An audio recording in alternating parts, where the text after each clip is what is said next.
My name is E.R. Anderson. I'm the executive director of Charis Circle. Charis Circle is a nonprofit programming arm of Charis Books, and Charis Books is the South's oldest independent feminist bookstore.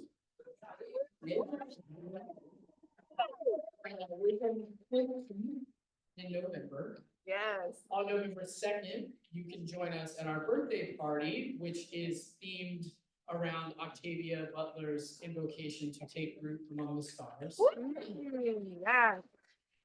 And we all don't remember, July 20th, 2024 is the day the parable of the sower begins. It's coming up.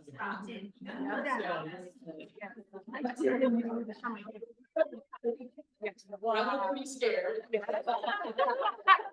Wow. We invite you to dream big feminist dreams with us. So 1974, 2024, 2070. We want to think about what takes us into the future, what helps us build together, and what helps get us free. And this conversation tonight is part of what helps get us free. Yes. We are very honored always to be in the space of the Auburn Avenue Research Library on African American culture and history. This is one of our most important resources in the United States and certainly in Atlanta. This library is one of our most important partners at Charis, and it is always a great joy and pleasure to be here. And I'm always really thankful to all the people who work here and who volunteer here for making all of us feel welcome and at home. So how about a round of applause?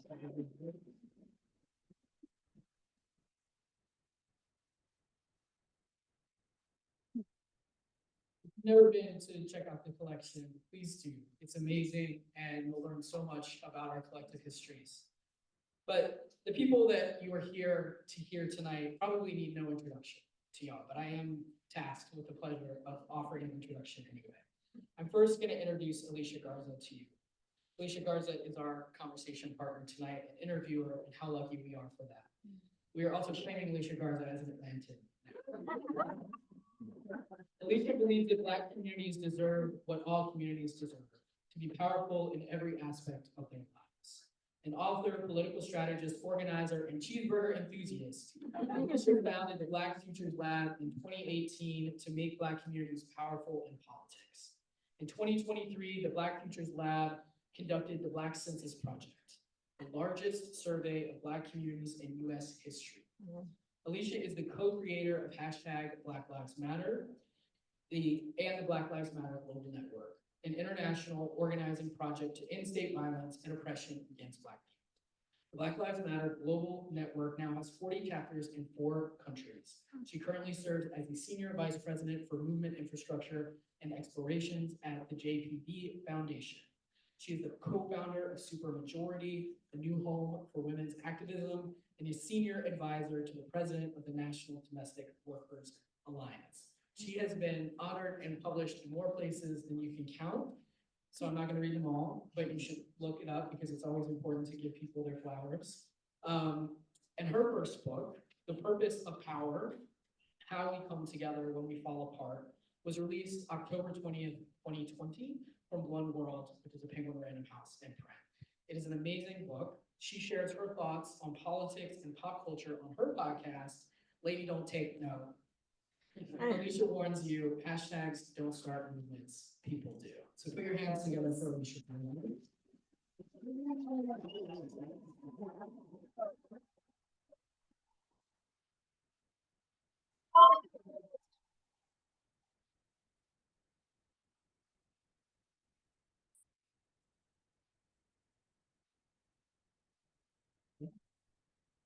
And the person of the hour, who you're all here to see, is Prentis Hemphill. Prentis is a writer, an embodiment facilitator, political organizer, and therapist. They're the founder and director of the Embodiment Institute and the Black Embodiment Initiative, and host of the podcast, Becoming the People. For the last 10 years, Prentis has practiced and taught somatics in social movement organizations and offered embodied practice during movements of social unrest and organizational upheaval. They have taught embodied leadership with Black Healing Justice Director of Black Organizing for Leadership and Dignity, and generative somatics, and served as the Healing Justice Director of Black Lives Matter Global Network from 2016 to 2018. Their work and writing have appeared in the New York Times, the Huffington Post, They're a contributor to You Are Your Best Thing, edited by Tarana Burke and Brené Brown, Holding Change by Adrienne Marie Brown, and The Politics of Trauma by Stacey Haynes. They live in North Carolina on a small farm with their fit partner, child, 2 dogs, 2 chickens, while working on an upcoming book on healing justice. This book, What It Takes to Heal, is published by Penguin Random House, and we're very, very excited to get to help debut it tonight. So please put your hands together for Prentis Hemphill.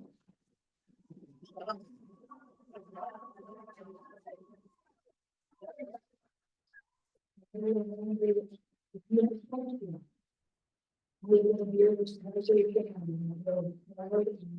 Prentis team will come around and collect those property transcripts. So if you think about your questions, write them down. We want to get your voices on the stage.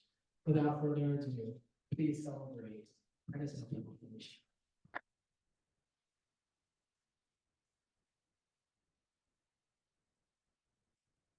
Hey. All right. I'm so deeply honored and excited to be here with you this evening, talking about this excellent book. Have y'all read it yet? You started it? Just stroke the pages, like it's gonna be good. It is good. Can I just start with something real quick? Because, yeah, I want to shake the nerves. We're about to have like all the conversation. We're gonna talk about all the things. So be thinking about your questions, but also be present. But if we could just do like a quick, just like rub your hands together. And think about what you want to get out of this conversation, what you're bringing into the room, and also think about a gift that you want to offer a Prentis for this gift that they've given to us. And then put your hands towards the stage. Ooh. Thank you. Right. Wow. Okay, let's get in. Let's do it. All right, so how's your heart? How you doing? How's your spirit? Wow.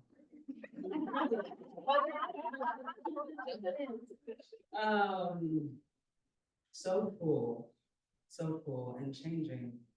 I think this whole process is changing me. I mean, writing a book is one thing and you like do it. I did it. I wrote in my office and I wrote every day. And I was, extricating these stories. And then suddenly everybody can read all my business. So I'm like, process right now, it's changing me. Yes. It's lovely. Book writing is deeply vulnerable. And whenever I pick up a book now that I've had to go through the process of producing one, I just savor it because I know what it took to get there, I want to start off this conversation by just grounding us in what time it is. Yeah. I woke up this morning thinking about Grace Lee Boggs, and Grace Lee Boggs would ask, what time is it on the clock of the world? So if we could ground this conversation in what time is it right now? What is our landscape looking like? What's the terrain? And why does that matter? I think I'll start with saying, when I look around, I see compounding crises. I say this a lot. It feels like, we talk about how everything's connected, but I see how one crisis impacts and begins another crisis. There's just so much that we're facing. And, I wrote this book in part because I feel like the crises that we're facing are existential. I think we all know this. They're existential. There's species level threats that we're facing. And at the same time, the where we are as a species, where our hearts are, where our minds are, feels like reactivity is increasingly the status, the way that we are. And it's one thing to be in crisis, and it's another thing to be reactionary in crisis. And I can feel the narrowing of options. the narrowing of time, the narrowing of connection.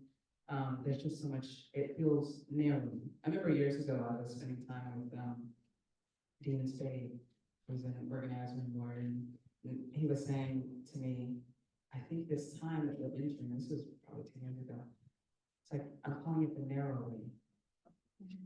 Because it feels like there's just a narrowing of what is possible, but it also, I think in the narrowing is a clarifying of what it really takes to do it. I think we can't pretend as much about what we have to do. I think it's becoming clearer and clearer that major shifts must take place in us and in the world. And in order to do that, you know, there's a certain precision, clarity, decisiveness, commitment that is necessary. That's what I see. Yeah. I think on top of that, there's tons of opportunity. Absolutely.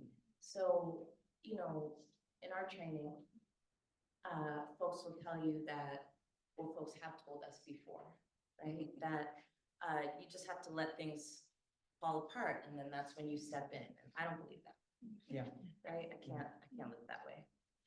But at the same time, as we see the devolution of systems that were built to organize us in a certain way, Yeah. and they are careening towards the cliff, right? They can either go over, and something is going to emerge no matter what. That's right. And so then the question becomes what Yes. and who? Yes. Given that, Prentis, why did you decide to write this book at this time? Yeah. Because this, I mean, book writing takes forever, but also this has been cooking in you for a minute. Yeah. And this could have easily have come out during the pandemic, right? It could have come out before that, or you could have said, it's not time. Yeah. So why now?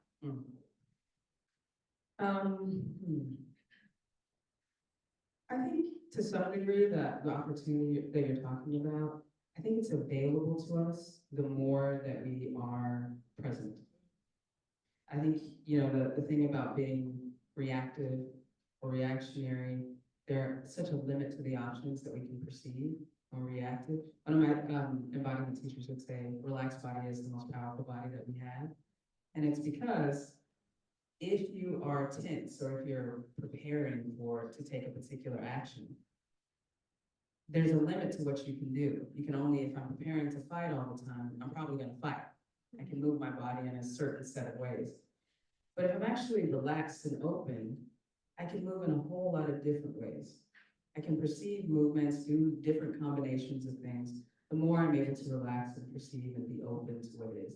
So in part, I'm saying there's a lot going on here. There's actually a lot going on.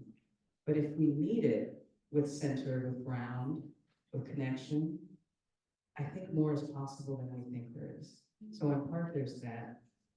And then I wanted to enter this conversation about healing and offer some, I don't know, complications, clarifications from my point of view on what I think healing really is and offers us, and how it, you know, gets often sold to us as an individual, as something that you can buy and sell, as something that's finite. And to me, it's a communal thing. It requires a collective. It is ongoing. And I think it requires a different world. Like, we're actually serious about healing, there's a lot of things that must change and shift. So I wrote the book to kind of complicate the way we were holding the word healing, and I think a lot of other people are doing that too, but to offer us a kind of clarity that healing to me is an orientation towards how we live, how we are with each other, and how we do what we're here to do. Can we sit with that for a second? Because that's not actually what we hear healing is. And when I was coming up and organizing, this was like not to be spoken of, right? You were soft, you were not doing the real work, you were disconnect, right? It was all the things. And it was like, okay, well, let me know when you've done your healing and then come on back to the real stuff. And as I was reading the book, I was like, okay, well, now I'm in the game for a long time. And these things don't trigger me anymore. And in fact, these things have saved my life. and I'm still in the work. And I could see how these things become buzzwords in the same ways that lots of what we do gets co-opted and sold back to us, right? Organizing, power, strategy, right? All these different terms that just get thrown around and they lose their meaning. So I'm curious if we can just kind of go through, because you talked about healing as an orientation. Another one of those buzzwords that I twitch with sometimes is trauma. Can we talk about that?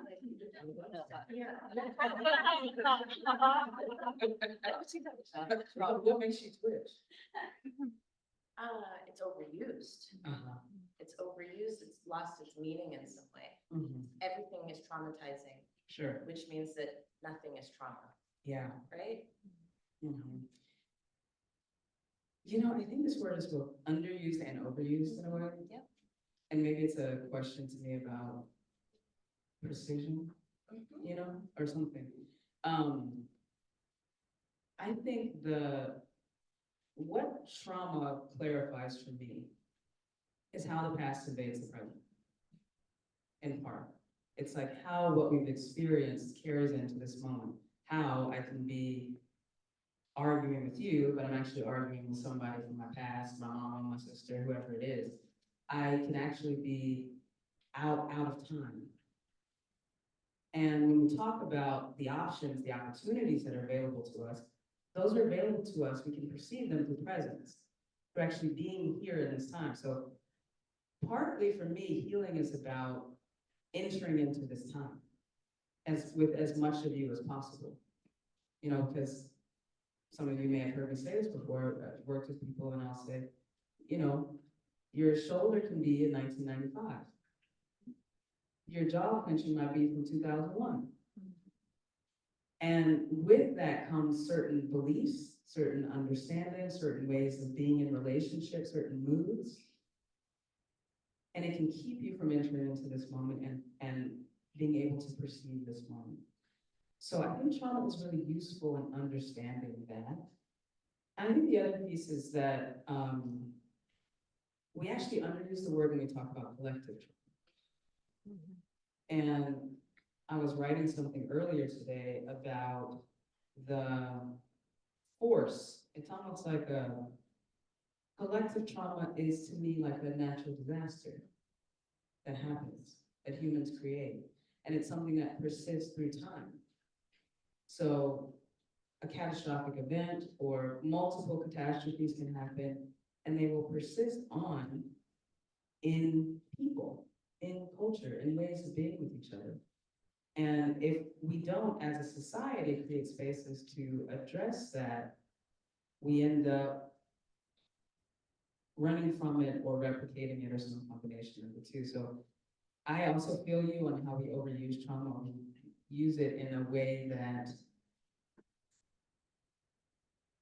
we use it in a place of discomfort at times. I'm not saying everybody. I'm just saying sometimes I've seen that happen. Yeah, you're not going me. But I think there's actually a lot inside the word if we understand what it is and what it's doing. And then also understand trauma's happening, we're experiencing trauma, but it's also not a stagnant thing. We can work with it, we can transform it. It's information too, for the community and for the people who experience it. So I would like to shift the way we use it, but I still like to use it. Yeah, me too. Yeah. Me too. Words mean things. Yes, they do. Can we talk a little bit though about embodiment? Yeah.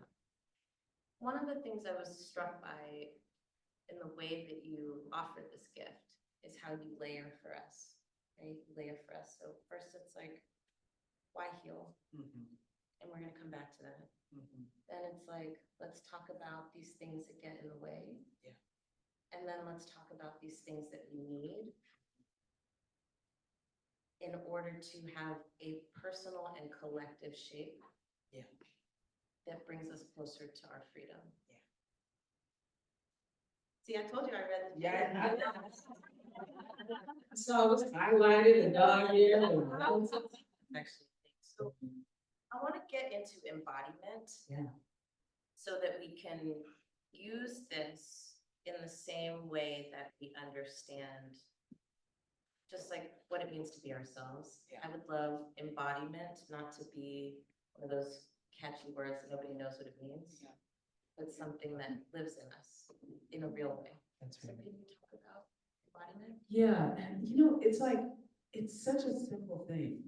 And actually it's so simple, but I think the fact that it feels complex a lot of the times is because of, it reveals to me the world that we live in a way.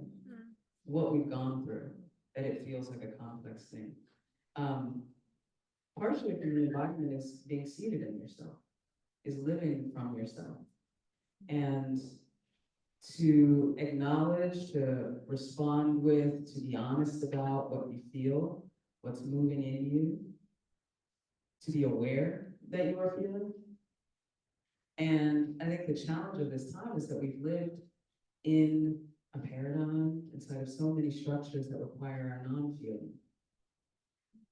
In order to enact the kind of exploitation we've lived through and our ancestors have lived through, there has to be a lot of shaping of the way people feel, their expression of feeling, the feelings they acknowledge and allow, and that gets passed down. We get trained into it. It's required of us in so many settings. And embodiment to me is really being able to live inside of ourselves, acknowledge, feel, and be with our bodies as living beings and not machines. And I think that process and that developing, growing ability, which is vast, once you start living more deeply inside of yourself, there is a dimension for me, I can only speak for me because I don't live in this body, but an element of connection, of power that is not, the kind of grasping, questioning, search for power, meaning, self, all of these things that we can, like, when we go try to purchase, will this make me good enough? Will this make me okay? Is this the way I need to look? There's something that can emerge from embodiment, from our centers, from being rooted in ourselves. I think that makes us, it makes us much more powerful. It makes us both flexible and immovable in a way. It makes us available for actual connection and intimacy. It makes us, in a way, I don't know if this is the right word, but more sturdy when conflict comes. I'm not as easily destroyed because of that experience. And so for embodiment is that for me. It's that which this system can't figure out how to sell us. Because you can't really name it. It's the part that makes you alive. Yes.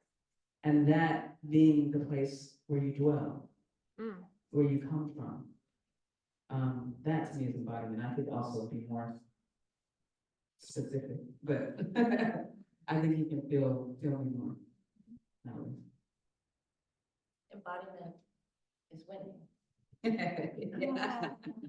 No, I'm serious. Yeah. And It's freedom. because we are in active struggle. Mm-hmm. Am I, y'all with me?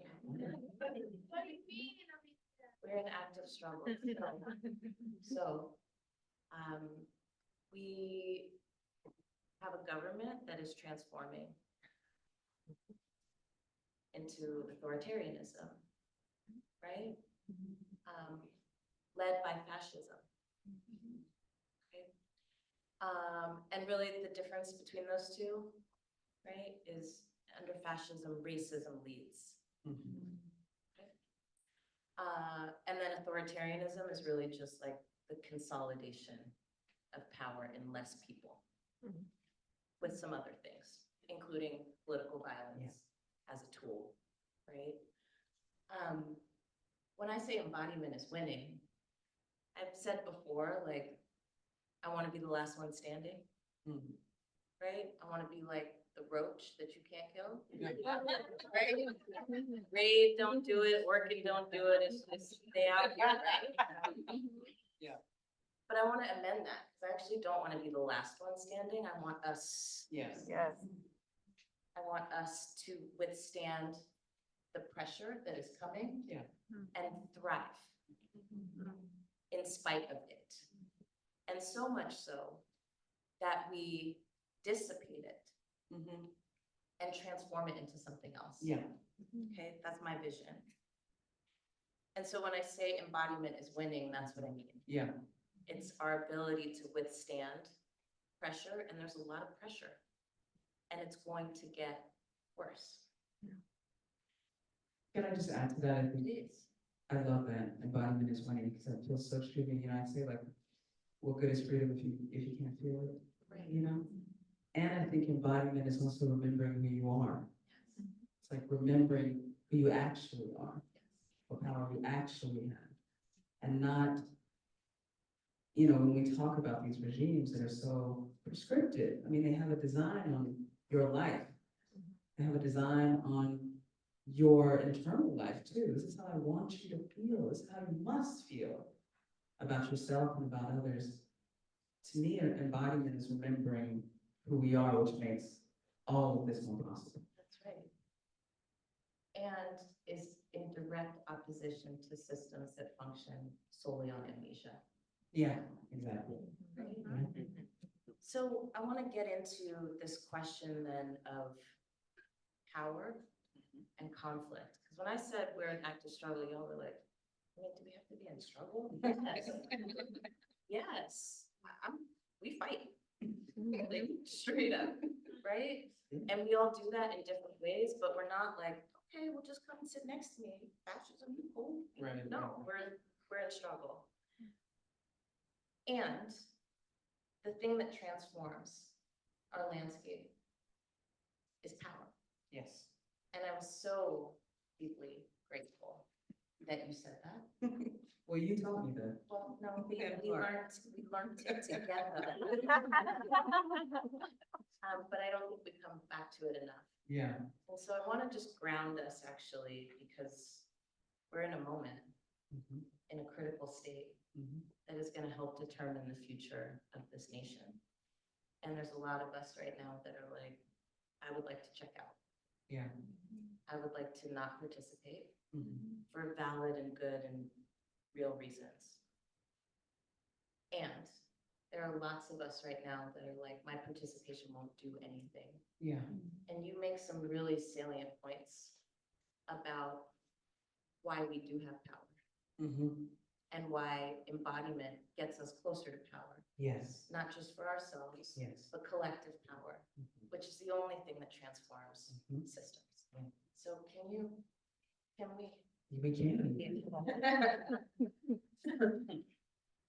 Well, I will start with embodiment and power, because it's sort of a continuation of what I was saying, you know, what it makes us available for, to live inside of ourselves. And, you know, I think there is a root or some connection to power building that begins in our own centers. If I have a sense of myself as that things are possible, that connection is possible, that conflict is possible, that love is possible, that all these things are possible, that I'm available for them. That's an important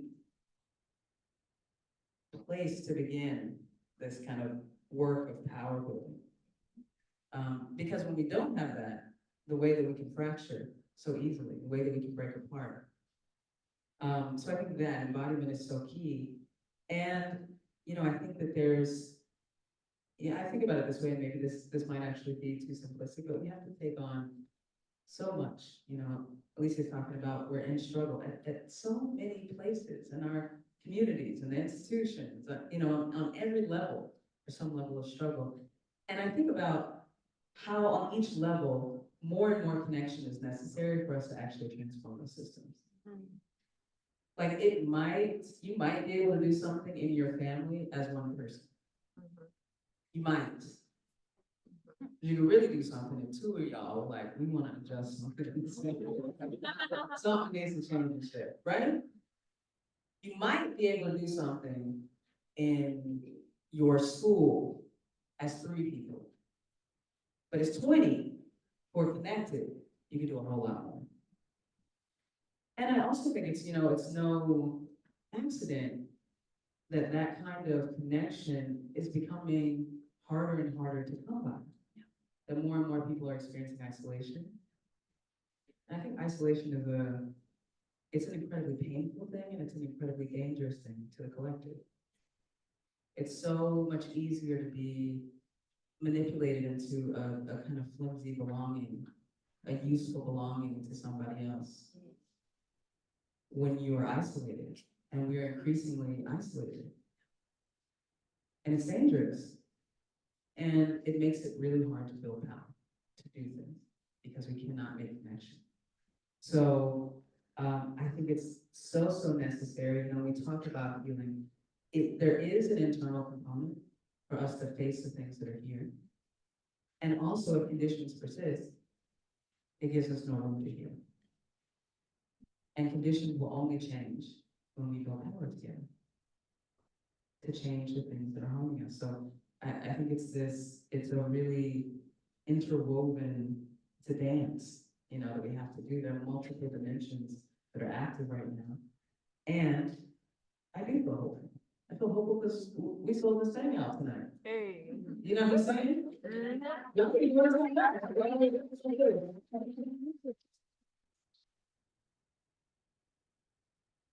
want to talk a little bit about conflict. Because that's another thing that we're grappling with.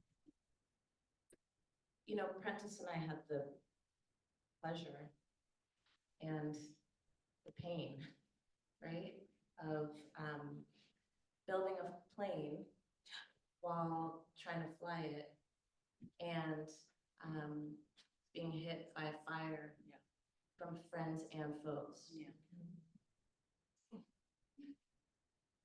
And trying to live a normal life and accomplish something. Yeah. And here we are, it is the 10-year anniversary of the Ferguson Rebellion. Yeah, that's right. And I'm thinking a lot about where we are. This moment is characterized by a backlash that I don't even think we've seen all of yet. And some of us don't recognize it as backlash, right? Because of the way that we engage and have learned to engage and entertain conflict as entertainment. Or a thing that you have to take a side on, right? And so we're in that feedback loop. And now we're just starting to see, oh no, these people are really serious. They don't just not like us. They are making laws and rules every single day to keep us from ever being powerful. And they are responding and reacting to the power that we built, which in some ways should make us feel good because we should know we've been doing something. On the other hand, they're expecting us to take our foot off their neck. And in a lot of ways we are, because we are turning towards each other as the enemy. So, my question.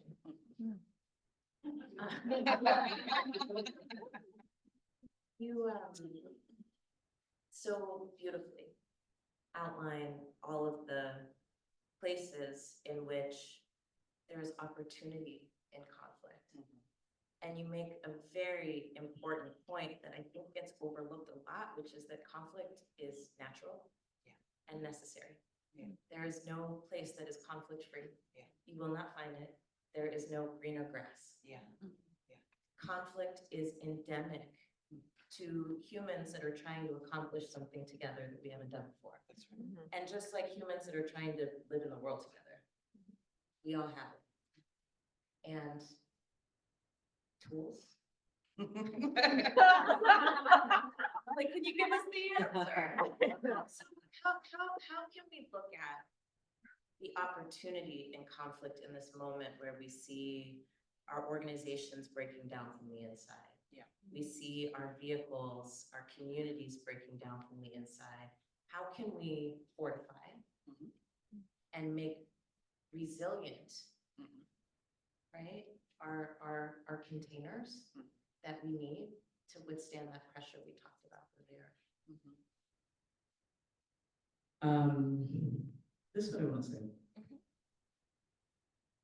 It's a lot easier to fight each other than to really turn and face what we have to turn and face. It's a lot easier for me to take you down than to feel like I can take the system down. It's one way that I might try to get a little bit of my power when I have felt so disempowered, is to make, create conflict in a way that creates sides and binaries and tears us apart. It doesn't mean that conflict, I think what Alicia is saying, conflict is a part of life. There's conflict in everything. It's a part of how you grow. It's to feel that tension, to feel that edge, and to be like, oh, I have to move, I have to do something different. Now, I think, the way that I see conflict, and I'll get into some of the things that I say in the book, but in part, this is where embodiment is really helpful for me. Because who is the self that is having the conflict? Is it the self that does not have power or agency? And if you are the self that does not have power or agency in a situation, you will be much more likely to draw definitive lines, to make binaries, to see in black and white, to say, I'm safe, you're not safe, I'm innocent, you're bad. That's much more available to us because we're in that reactionary space. I always talk about how, if you're running from a lion, you can't go, how big is this? Is this lion running fast or slow? You can outrun, you can't do that, you gotta run. Right. Like, do you think it'll possibly? This is a side note, when I was a kid, we used to have these like dogs that would just run and pass in our neighborhood. Remember this? And I would be riding my bike and dogs would start chasing me and I would just jump off the bike and run. And I would ride the bike with a friend and she was like, why did you jump off the bike? But I wasn't thinking about it. I was like, you gotta run. The dogs are right after you. You have to make a kind of definitive move. And that comes especially when we are afraid and we feel threatened and we feel, and I'm gonna say small in this way, but what I mean is powerless. If the self that is in conflict knows that conflict is necessary, that change is important, that I am not done, that it's necessary for me to be in a relationship that challenges me, that moves me, that gives me information about myself, or even where I disagree, I know that that is necessary for me to grow. And that is the self that is entering into the conflict, a self that has agency of choice and power. But if I don't have those things, I won't be able to stay. So I think we have to understand it in some ways that there really is fear. There's a lot of fear. We all have a lot of fear, and that fear makes sense. It makes sense. And at the same time, we have to sort of pull back and be like, is this the place where I want to act out that kind of terror that tears me apart from people? Is more possible here? I think that's really the question. Is more possible here? And can I stay with it long enough to discover what is? In the book I write, when I facilitate conflict, I think what people don't understand, they always want to win. And I think carceral systems have kind of taught us, I gotta be innocent. I gotta figure out how to be innocent. So when I facilitate, I often come in and people are like, well, let me tell you how bad this person is from the beginning of time. And let me tell you how good I am from the beginning of time. And then when you facilitate the conflict, and they're like, good. And it doesn't mean to me that there aren't people that are doing more harm than others. I think that's absolutely true. But when we get caught in this binary of I'm making myself innocent while someone else is guilty, You never can develop self-reflection. It means that you are impervious to change. There's a part of you that remains closed to new information about how you are showing up. And at the same time, it keeps someone else in perpetual guilt. And we know this, like, if you get caught up in something, what do? I mean, we think about the carceral system. What do people have to do in order not to be incarcerated? You gotta say, I wasn't there, I didn't do it. You can't give anything away because it will eat you. And we do that with each other. I wasn't there, I don't know anything about it, that wasn't me, that was you. Because we're also afraid that we will be sent away forever. But it impedes change, it impedes transformation, and it impedes understanding. And if the folks involved in conflict, and I'm talking about conflict, and I'm making a distinction, I'm not talking about abuse. So I want to be clear about that. But when we're talking about conflict, the way to retrieve the learning, because there's a learning inside of every conflict. You may not believe me, but there is. That's why people be like, oh, why I keep attracting people that do A, B, C, and D. I don't know why everybody around me does this. It's like, well, it keeps coming back because you're refusing to learn the lesson about it. And in order to retrieve that lesson, there's a guard you must let down. Doesn't mean that you have to acquiesce to somebody else's desires. You have to learn to listen, to include, to imagine what another person is offering and what it means to them. Vulnerability is the only way to retrieve the lesson. And by that, I mean, dropping our habitual guardedness is the only way to learn the lesson that is there for you inside of the conflict. But a lot of us don't know how to do that. We know how to protect, hide, make ourselves good and innocent, and then we don't learn the lessons that are here for us. So then we don't ultimately mature. We don't grow up past a certain point because we're unwilling to enter conflict openly.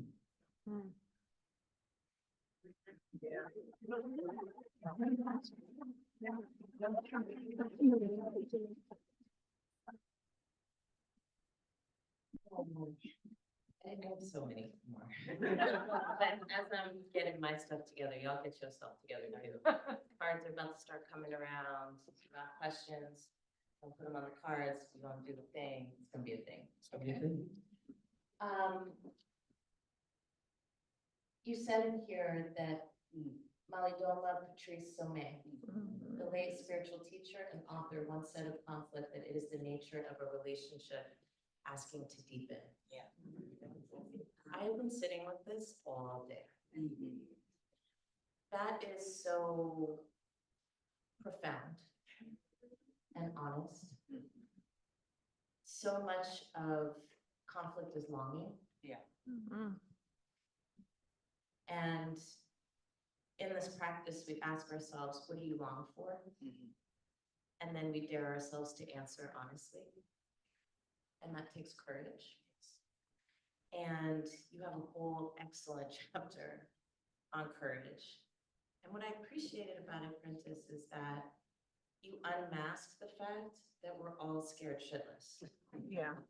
Like, we don't know how to do this. And we don't know if we're doing it right, and we're terrified of failing.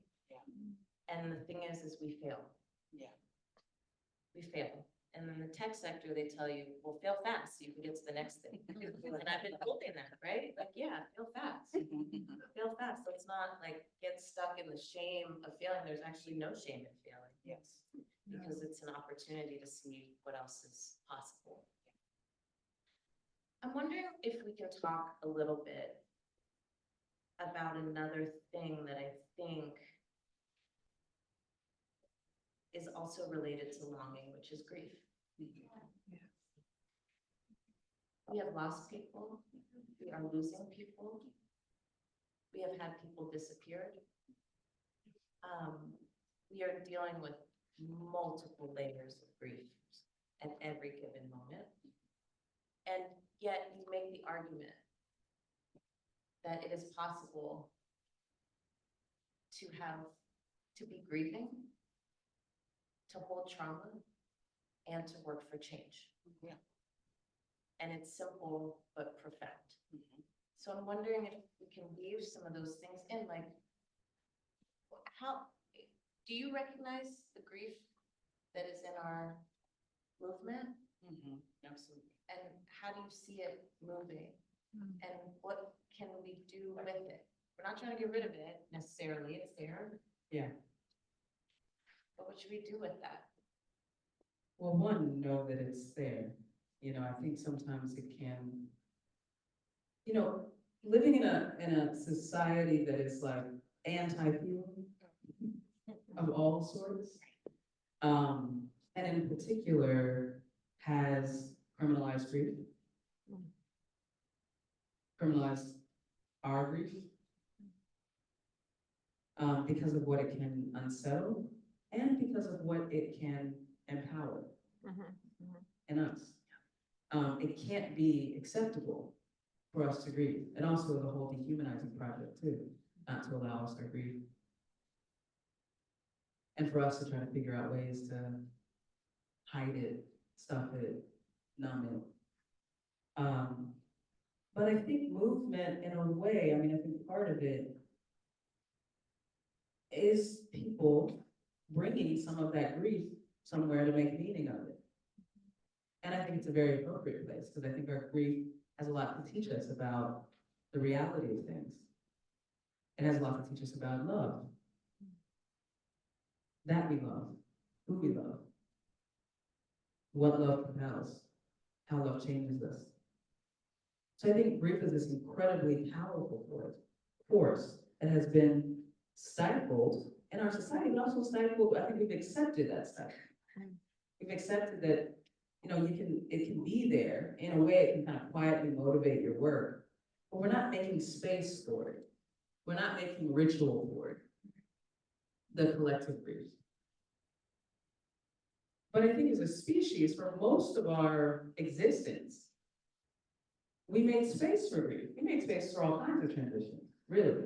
But we made space for that in really all of our cultures because it's important. And it realigns us because it is part of what it means to be a human. Because it both, you know, I think the thing about loss and massive loss is it's the kind of thing that, you know, I think about it when I've lost people, it's like the whole universe, the heavens open, you realize how vulnerable you are. It's an incredibly humbling thing. It's incredibly humbling. It takes you to your knees. And I think that is an important experience for us to have, you know. I think there's both power is important, and I think we also have to live with a certain level of awe. I think grief has some awe in it too, of like, oh, the unknown, the massive, the wow, the vastness of it all. I think we have to move with that, because that gives us access to another kind of power. But you know, when I think about our movements, we have to create space for grief. We have to create ritual and space for grief, because it connects us, it binds us, it right-sizes us, and it reconnects us to the kind of love that I believe motivates us to change things, to move things, to risk the things. And our denial of that, we do that to our own detriment. You know, I think our denial of that leads us to practices that of burnout, you know, all the ways that we numb and harm ourselves and each other. I think often it's that it's the burn of grief that wants a place. And without a place, we have to take things out on ourselves and each other. The energy doesn't go away. And I'm not saying that in a woo. I know there's a lot, probably some woo people. I'm gonna woo a little bit. Not secret. I wrote a book what it takes to heal. Woo. Stand up. Yeah. Yeah. But the energy must go somewhere. So as much as we deny our feelings, we deny what is human about us, it must go somewhere. It must come out somewhere. It's gonna come out in the impact on our bodies, it's gonna come out in our relationship, it's gonna come out. So we know that that is what makes us human. And part of movement as a rehumanizing project must be to do the things that humans require. To make us more and more human and less machine the way we are being asked to be.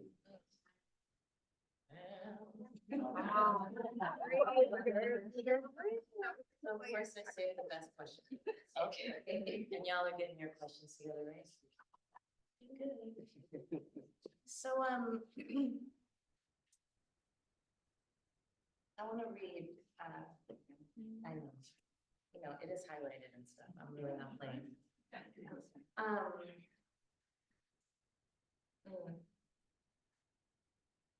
There's a question. When I left BLM, I took some much needed time off to rest and recover and honestly to grieve. The cardiology tests were in the end inconclusive, although I knew with some certainty that my heart had been broken somewhere along the way. I cried every day over what I saw as my failures and missteps and the mistakes I'd seen from others. But as I came to terms with what had happened, I was able to see the lessons more clearly. Y'all will get into this. So, another thing that I think is natural in movements is having your heart broken. Yeah. It's natural in life. When we risk connection, vulnerability, and when we long for something that is so big and we don't reach it when we think we should have reached it.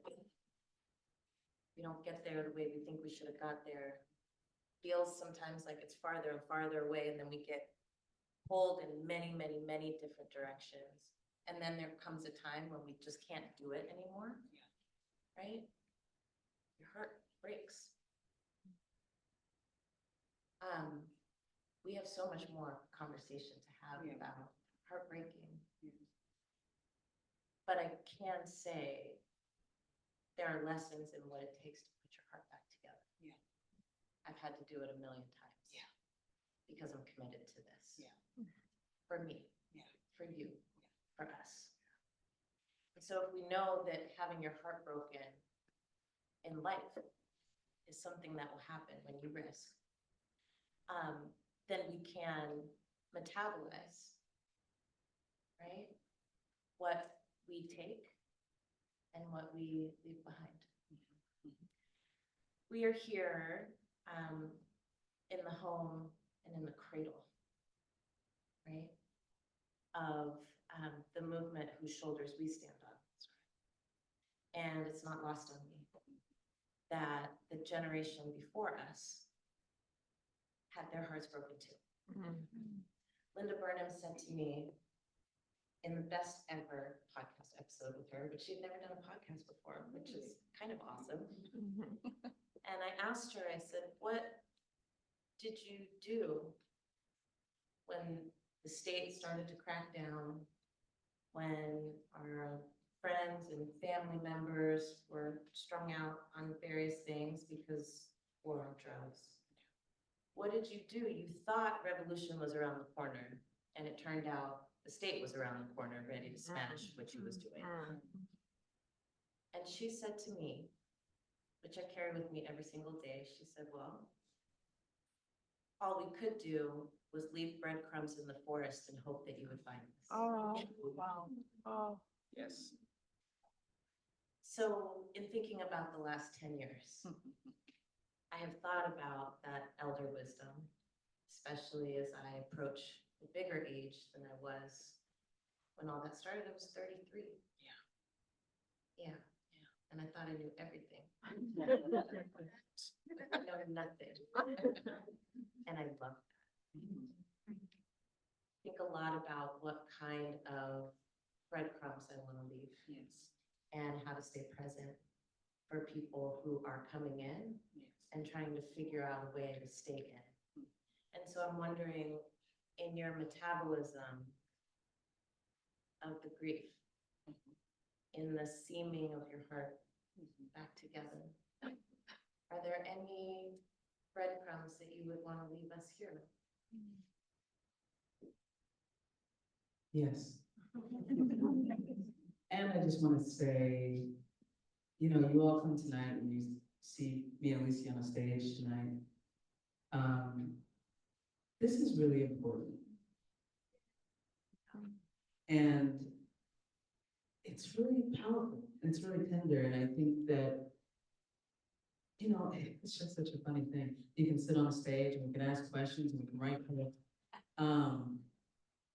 But we've been through a lot. We've been through a lot. And you've been through a lot. And it's remarkable that we can do this. And I want to say to you, I hope we do continue these conversations. Yeah. Because I need to keep talking to Let's you. go. I need to keep talking. Oh, to you. fine, you already know. I do. You know, when I wrote that piece in the book I wrote the book because of BLM, because I went through that and we went through that and I learned some things. It is part of my breadcrumbs, what's in there. And I think the message of it, what I'm really trying to convey is that we have to relearn how to reach for each other. We have to relearn how to reach for each other. And it takes us really sitting in and acknowledging what we hold, what are our unmet needs and expectations. Where are we unfamiliar with ourselves in a way that actually impedes our ability to build relationship and therefore power? Where do we ignore our longings? Where have we been so programmed in what this world tells us we're supposed to be, that we've forgotten the longing and the satisfaction of being in our own selves and feeling that kind of freedom. But I wrote it so that we can relearn how to reach for each other, because there have been times when, you know, I just looked around and I was like, everybody is in a conflict. Everything is falling apart. You know, there were times when I felt like it would scare me, because I would turn and look almost inside of myself and I would just see just generations of our pain, and it was showing up in our bodies in this moment. And it was like looking into, I don't know, just a chasm. I was like, there's no way. And, you know, actually I was in the street sometime 10 years ago in Ferguson, actually. I remember standing outside and we were at the precinct. And I was standing there and I was like, I don't know how we get through. I don't know how we get through. I just kept saying it. It was like a prayer. It's like, help me. I don't know how we get through.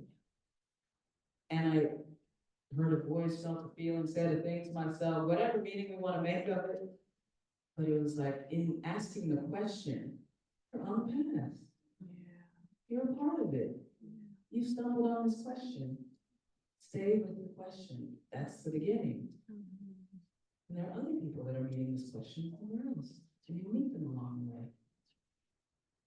So those are my breadcrumbs. Just relearn how to reach for each other. Let us stay in. I'm always curious about how we stay together through hard things. How we hold hands in a storm. That to me feels like the most important question for this moment. Lauren, let's do it. We got questions.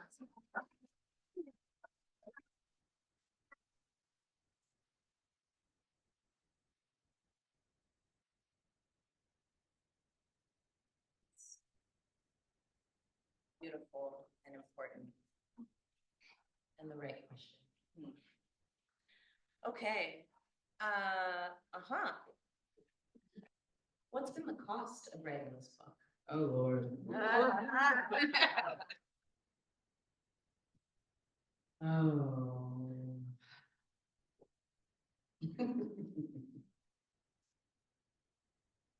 Well, there's some, I don't know if it's a cost, but just the confrontation with oneself and writing, and you write something, you're like, are you being honest? Tell the truth. Throw that whole chapter away, because you were out here lying the whole time. It's not even about details, it's just the way that you were positioned when you were writing that chapter, you're writing it from up here, because you were afraid to get into it. So I think the confrontation with everything that was there was painful. I mean, many days I cried. Many days I was overwhelmed with feeling. So I think there's that cost. I wrote a very personal book, and I kind of did that on, I know I didn't kind of, I absolutely did that on purpose. In part because I could have, people encouraged me to write a clinician's book, as a therapist. People shaking their head, no. So I write as a therapist about, as a therapist. I'm a person. I'm a therapist, I'm a person, I'm all these things. And I didn't want to write from a position of like, I'm writing this so that I can help you all. I'm in it. And if I share with you how I'm in it, it might actually help you be in it. And in order to tell your story, you gotta tell stories that other people are in. And that's hard. It's hard to do. So I think the cost has been, am I gonna say this? My dad smartly said, because I wrote about my dad a lot in the book, and in challenging ways, but he said to me, I'm not gonna read your book. And I was like, okay. He said, because having a dad like me, you went through a lot, and you need to be able to write about it. So I'm not gonna read it because this will make me mad if I read it. And as wild as that was, it was so real. Yeah. You know what? I appreciate that. Don't read it. I'm not gonna say what I need to say. So that. I know you don't have any idea how many emails I got after. They're like, I just want to bring up something that happened 10 years ago. Oh, that is current time happening to me. Yeah, that's a thing. How do we, Spicy. juicy. Okay. How do we tend to intergenerational conflict that is centered in some elders' resentment of us living inside ourselves? Wow. Yeah, I'm serious. Yeah.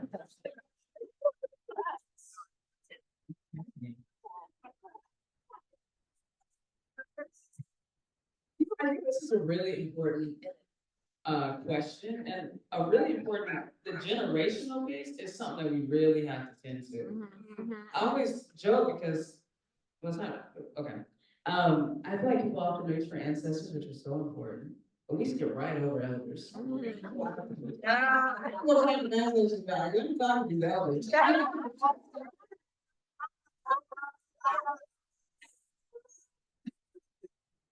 And that always cracks me up, because we got people. We got some people here, we're like, you know what, can you pray about that? We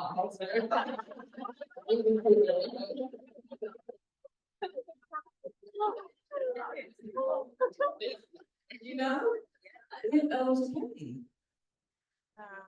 We have elders in pain. And I think it's important that our elders have space to process that pain.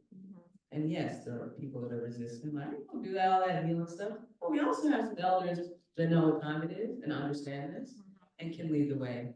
I've been in conversations about having spaces to help our elders elder and creating healing spaces where we can actually support our elders in figuring out how to elder us well. Doesn't have to be every single elder. But we do have some elders that if we held space and had space for them, would be able to love us well. But there's stories and there's pain. There's being forgotten. There's sacrifices. There's loss. Loss of family members, loss of friends, loss of people you work with and struggle with. There's so much loss. And, I think it is a struggle to be in that relationship, especially when our elders are not available to us or resentful of us. And I think sometimes we can't always resolve things in the individual, like this particular elder is resentful. We have to think again, what do we need to create then? So that we have a space for our elders who are ready to enter and become more available to us. I just think that's so critical, and we can't, the resentment might be annoying, but it comes from pain. Yeah. And if we can't hold them, I think we must. Yeah, well, if we can't hold them, we've failed. We failed, exactly, that's right. Okay. I love this one and I love the other one. I can do them both. Great. This one's important to me because, you can read a book and be like, that was amazing. I have no idea where to start. What am I supposed to do? So this question, what are some examples of ways to practice the art of healing in our everyday lives? A couple ways to answer that. One thing I will say is the art of healing is the art of living close to the bone, to being with yourself, to being with others.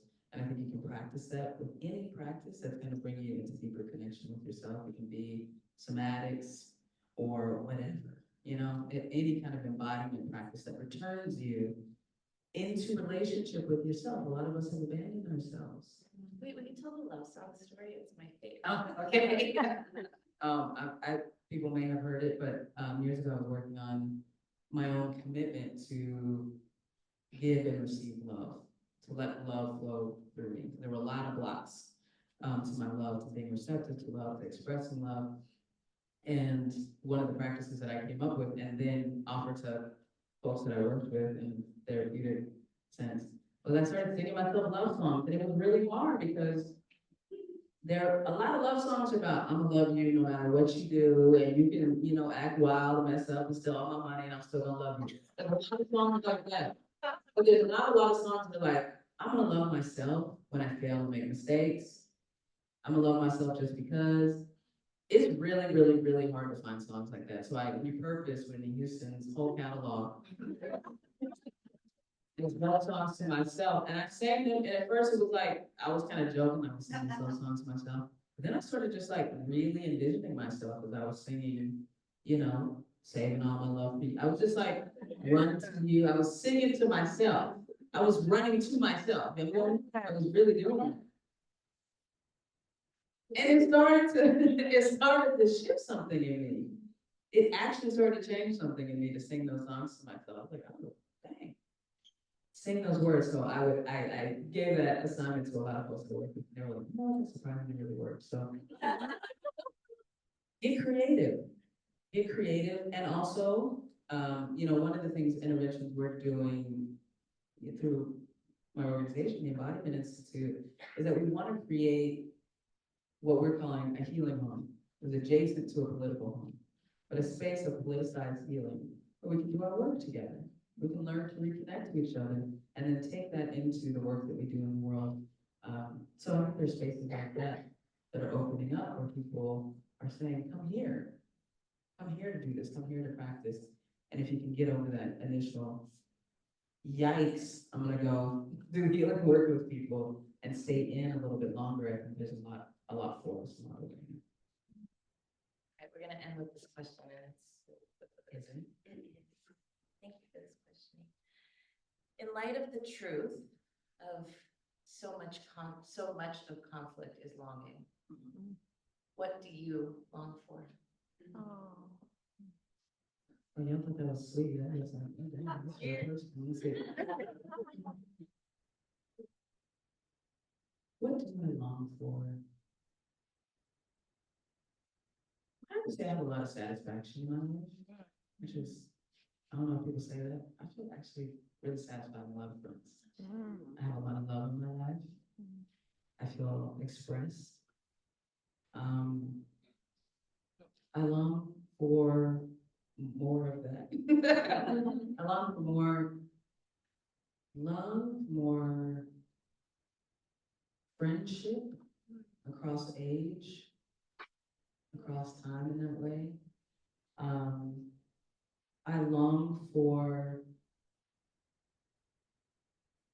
us to become ourselves, to get more comfortable with changing all the time, to be alive in that way. You know, I think there's something about that I'm like, how do I break through that? Or we can hold ourselves and be seated in ourselves in less of a guarded, protected way. And I know there's good reasons for protection, but I really long for us to soften our edges so that we can keep changing and grow like everything else in the world, in our ecosystem, everything in the natural world, that we see ourselves like that. I long for us to fall in love with changing, to be less stuck. All right, so I'll give it, please.